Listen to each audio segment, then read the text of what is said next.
Otto von Bismarck was leading the movement of German unification and had already succeeded in crushing the Austrians in 1866 and uniting the northern states. But to fully unify Germany, he also had to eliminate French influence in the southern German states. Meanwhile, Napoleon III of France wished to curb the Prussian threat and restore the prestige of France on the continent. Relations between the two nations had therefore been sour for a long time, but it quickly escalated when the German Prince Leopold Hohenzollern-Sigmaringen was offered the vacant throne of Spain. Bismarck persuaded him to accept the position, but France feared a Prussian-Spanish alliance. They sent an ambassador to Ems in Germany to demand that the Prussian king force Prince Leopold to refuse the Spanish throne. King William of Prussia accepted, but the French went further and demanded that he send a letter of apology to Napoleon III. William refused, and the demands of the French, or the Ems Dispatch, were published in Germany, albeit after a little calculated editing by Bismarck, and the Prussian public were furious. Bismarck knew that war would be inevitable, but waited for France to declare war. Therefore, he could gain the support of the southern German states, something Napoleon III was also counting on. In July 1870, the French listened to the public's demands and declared war, and they were pitted against all the German states. The French were unable to stop the technologically superior and more disciplined Prussian forces from crossing the border. The French army was then divided into two.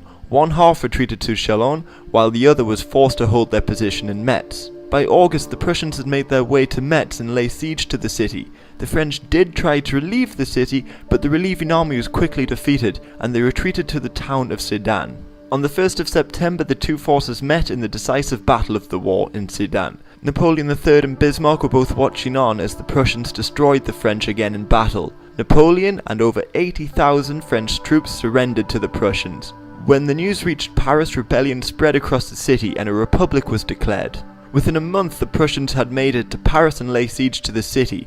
The new government minister managed to escape Paris by balloon and put together a new army from their provisional capital in Tours. However, this army failed to break the siege. The siege went on until January. The people of Paris grew desperate and were reduced to eating cats and dogs. Meanwhile, the German princes on January 18th met in the Hall of Mirrors in the Palace of Versailles and crowned William of Prussia Emperor of Germany. Paris fell a few days later and the two sides met to negotiate peace. Many in Paris were unhappy with the armistice and the new government, so rebellion spread across the city once again.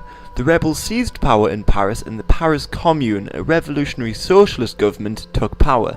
The war was prolonged as the Germans waited for the old French government to defeat the Paris Commune, which they did in May 1871. The Germans demanded that the French pay war reparations and, more importantly, cede parts of Alsace-Lorraine to the new German Empire. The French never forgot this loss of land, and French foreign policy for the next 40 years was dominated by the idea of revanchism, reclaiming this lost land. It can be attributed to France playing a major role in the scramble for Africa, as they tried to distract public attention from the issue, and it was the main reason they signed the alliances with Russia and Britain, making it one of the chief causes of World War I. And also, the war was instrumental in forming the German Empire.